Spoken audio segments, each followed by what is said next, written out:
Hi, so what we've got here is a large battery. It's a zinc bromine battery, and you can see it's charging at the moment, so the bromine's at the bottom here, collecting very nicely. We've got a clear bit of electrolyte, and hiding in here is the zinc. Now we're going to break this down and show exactly how this should be made. The reason I'm doing this video actually is a friend of mine, Clarence Mentor, is giving this a go. He's making a whole bank of these things. And I thought I would do this as an example so that it would help, really, to see how I actually built it. Now it's based on US patent 312802, which Clarence sent me because that's what he was going to base his design on. So I've based that on that patent if you want to look that patent up. Now Clarence actually has set up a webzine, a web magazine called Own Power. And his idea is to gather that information together and distribute that information out. And I'm obviously really in support of that because I'm all about sharing information. And if you want to contact Clarence to get a copy of his magazine, then it is, I've got it written here, Own Power, as one word, at act.zn.org, or you can write to him, which is clarence.mentor@gmail.com, and I'm quite sure he'll be more than happy to send you a copy of Own Power. They did write to check that I could actually give that information out, and he was pretty good with that. Okay, let's break this down. As I said, this is a zinc bromide battery, just missing its electrolyte. So what is it? Well, it's got a pretty top on it, or at least I think it's a pretty top, and that top's got a hole in it because we need to stick an electrode through there. It's just a circle of plastic with another bit of plastic wrapped around it, and that forms a top. The key thing actually is this bit here. Now Clarence sent me a patent number 312802, which is actually pretty much what this is built around. So it's, if you get that pen and have a look, you'll see pretty much the same thing. And it uses a container of a porous clay. Now I did look for a container of a porous clay, couldn't find one. Thought about making one, because as you know I'm a bit of a potter, then I thought, that's not going to be easy for people to do. So then I had to rethink about it. So this began its life as a fire brick. So I cut a fire brick in half, carved it round into a circle, cut out a depth with a hole cutting saw to make the pot, and then left some little lips on it so that it rests on the top there and doesn't drop to the bottom. So it forms a kind of cup in the centre of the battery. Now that's where the zinc is going to go. So we'll put the zinc in there. Because it's porous, of course, the electrolyte will seep through and actually attack the zinc. And because it's aluminosilicate, it's going to be relatively, it's going to be inert in that atmosphere as we charge that battery. So that's why I made the choices I did. And now you'll see that the top actually is kind of a blue colour. And that's because I rubberised the top. Because what's going to happen is that's going to soak up the electrolyte and get wet. Anything on here is going to come into contact with the electrolyte. So I've dipped it in this material, Plasti-Dip. Plasti-Dip actually is a plastic coating material normally used for tool handles. You can dip or paint it. I dipped it on until I got a nice rubber coat along the top, so the electrolyte can't soak into the lid that I've made. It wouldn't really matter that it's plastic, but it can't do it. The next component we've got here is the positive electrode, because the zinc becomes a negative electrode, remember. Now we have made this before on previous videos. What it is a bit of aluminium foil encased in some conductive high density polyethylene. That's this section here. Foil glued onto that. It's glued on with heat, incidentally, and then there's some non-conductive high density polyethylene finally put around there. So we made the electrode from scratch, and as I say, we've done videos on how to make those electrodes. If you want to know exactly how to make that, just review one of those videos. Now the container itself I actually thought was awesome. It is in fact a candle holder from my local supermarket. So all you're supposed to do really is drop a tea light in there and you get a pretty candle holder.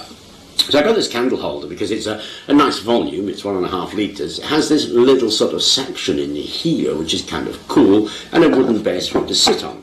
So the whole battery goes together like that. Candle holder, then our positive electrode which we've made, then our pot from the fire brick which we've made, and then we put in the zinc and on goes the top, and that will be the battery. Obviously we're going to put electrolyte in there in a minute, and later I'll talk about the electrolyte.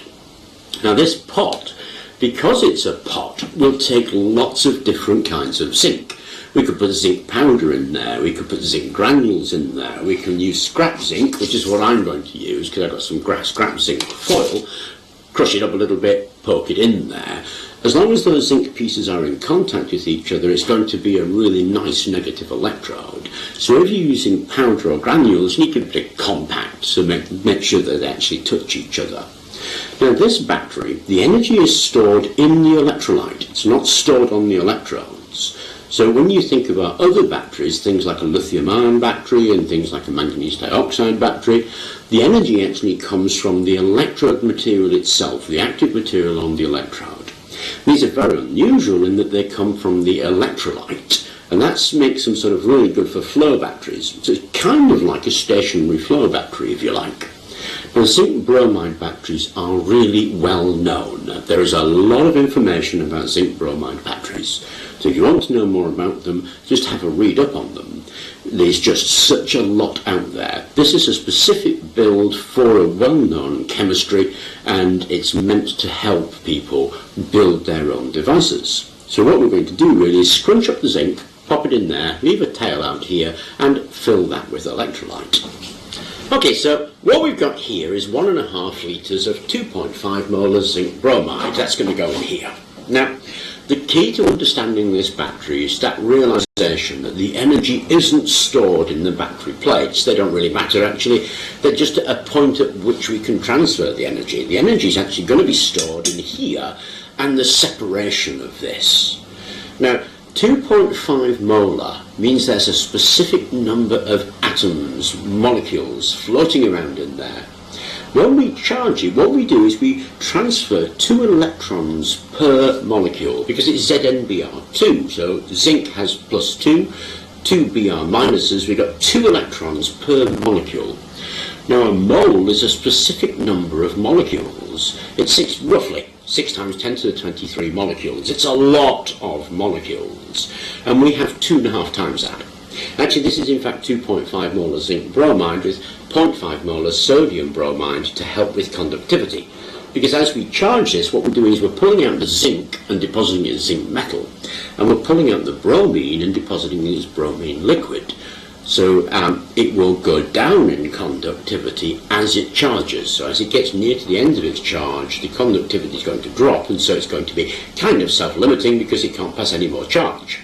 That is a cool thing if you want that, but it can be a bit irritating, so 0.5 molar of sodium bromide will help to continue that charge. Now, when we're charging, we are passing a specific number of electrons for each molecule of zinc bromide that we separate out. So we separate the zinc and deposit it, we separate the bromine and deposit, and that takes 2 electrons. If we have 1 mole of electrons, then we've got 6 times 10 to the 23. Here, obviously, we've got 2.5 moles, so it's 6 times 10 to the 23 times 2.5, or if you like, 18 times 10 to the 23 molecules. And that will take 2 electrons each, so we need 36 times 10 to the 23 electrons to make sure that that is totally separated. And that's because that's the amount of zinc bromide we've actually physically got here as a big lump, and we need that number of electrons. Now, luckily enough, coulombs is the number of electrons. 6 times 10 to the 18 coulombs across a wire, what we have in fact got is an ampere second. An amp hour is 3,600 coulombs. An amp second is 1 coulomb per second passing a point, and a coulomb is a specific number of electrons, 6 times 10 to the 18.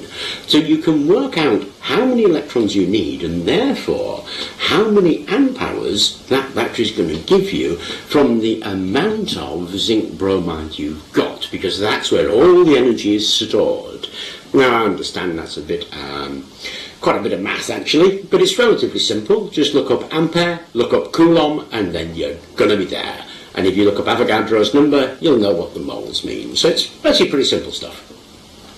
So when we pass that in there, we will separate that out to the amount of coulombs or the amount of amps, and we will reverse that. Now obviously it's not 100% efficient, there's going to be lots of inefficiencies, because it's a diffusion process. That is, everything separates. When we turn it off, it begins to diffuse across again, and diffusion is slow, takes energy, and is inefficient.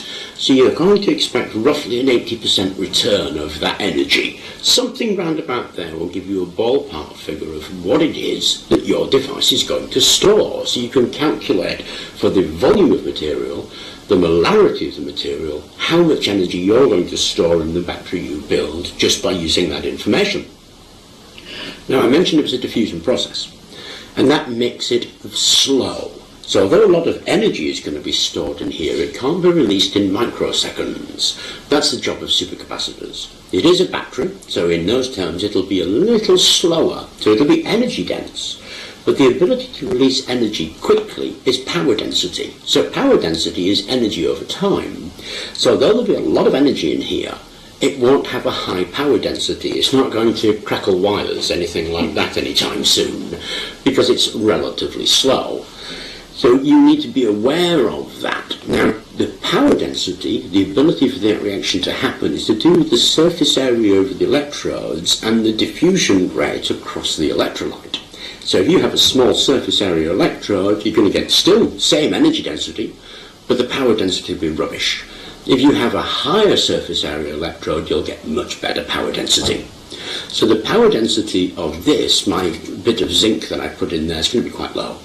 If I did powder, compact it and put electrodes in, it would be much higher. If I did something to villate the surface, so there's a bigger surface area, it would be much higher, and so on. And this actually is really easy to make. And there's always a trade-off there, because a viliated surface actually can be terribly difficult to make and can be quite expensive. So if you want to accept that trade-off of having lower power density but higher, but it's reasonable energy density and a lower cost, then that's the way to go. But it'll be up to you about what it is that you want to do.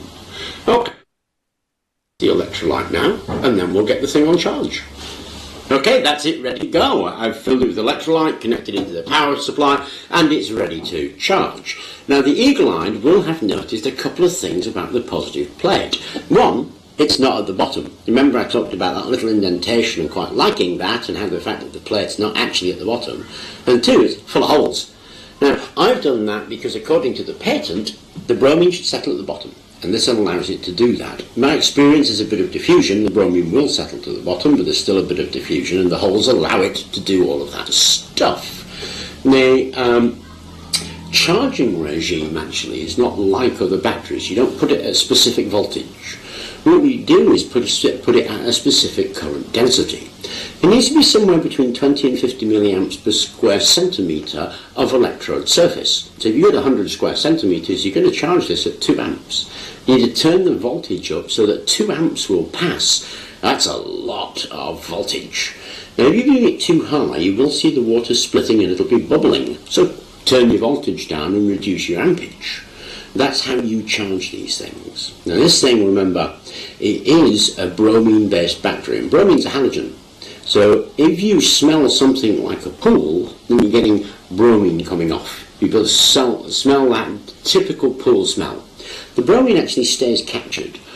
You don't want to spill it. If you spill this when it's in its charged state, you're essentially spilling bromine everywhere. Now, I'm not a great one for scare stories, obviously. I mean, I think you should give things a go. But you also have to do it sometimes, and halogen batteries are those things that you need a measure of caution about. So make sure that you read up those caution measures, because remember, this is an extremely popular battery, and there's a lot of information about it and how to deal with it. Don't just look at this and think, yeah, I'm going to give that a go. Do read up about it a little bit, particularly on the safety measures of it, because it is a halogen battery, and particularly on the charge and discharge characteristics of it. I'm just giving you a quick introduction on how to go about this. This is by no means in depth of everything about this battery. You can make this battery from this video, you can charge and discharge this battery from this video, but I can't urge you enough to do a bit more reading before you go ahead, just to make sure you know what you're doing. Anyway, this is ready to charge, so just turn it on. Now I've got that set at a very low voltage, so if I bang up the voltage, and I'm going to charge it around a couple of amps or so. So I've got 9 volts on that, and now it's charging. You should be able to see there's a kind of a yellowish colour forming already on the plate, which is the collection of the bromine. So here it is charging. You should be able to see the bromine forming on that positive plate and sinking to the bottom. Okay, because it's a video, I've only been charging it for about 5 minutes, and you should notice quite a few things. All the bromine sinking to the bottom, this bit's nice and clear. I've actually got a little motor here that I'm going to attach.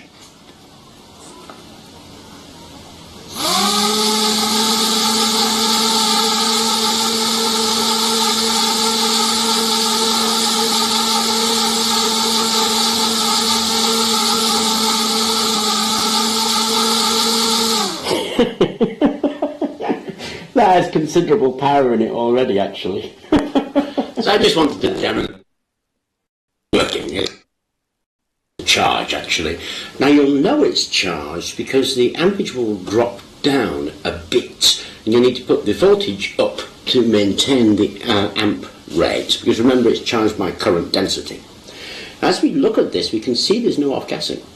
So even though it's going to be it is actually charging at the moment at 7.6 volts, we're not splitting the water because it's preferentially plating the zinc and gathering the bromine. Once it's done that, what it's going to do is start splitting the water. So you'll be able to see the gas being given off, and that gas will be hydrogen gas. Now it is giving off a tiny amount of hydrogen gas because they all do. All these reactions happen at voltage plateaus, and they're all in competition. So it's a very small amount, but it's really tiny. But you do need to pay attention to the bromine gas possibility and the hydrogen gas possibility. So it's just like a lead acid battery. When you charge a sulfuric acid battery, it gives off hydrogen gas. When you have a lot of sulfuric acid batteries and you're charging those in a big bank of them, then you don't do it in an unvented space. And we've got the same thing here. This can't be charged in a completely sealed area because you're just creating problems. Just like if you tried to charge a lead acid battery in a completely sealed area, one battery doesn't really matter. 100 batteries, you're going to have a problem. So you don't charge batteries in sealed areas, you make sure that you vent them. The other thing that we could do with this, if the liquid does bother you, me it doesn't bother because, I know all about these things, I know how to take care of them, so I really don't care. But if it did bother you, then you could gel the liquid with something like fumed silica. Fumed silica is silicon dioxide. It's actually got in this brick as well. This is an aluminium oxide, silicon dioxide brick. If you put a little fumed silica in there, it'll go very gel-like. Once it's very gelatinous, of course, you're not going to spill it. I mean, a little bit of liquid spilled makes a big mess. When you gel it, you won't make that big mess. So you could also gel the thing. That would certainly help. But that is how to make a big battery. Now the discharge voltage is 1.8 volts, so you're going to need a few of them to get to 12 volts, but if you want to make a big battery, there's a really good way of making a huge battery. Now I thought I'd share that with you and the information about Clarence and what he's up to. I hope you enjoyed the video. I'll go and finish charging this and see what it can do, and thank you very much for watching.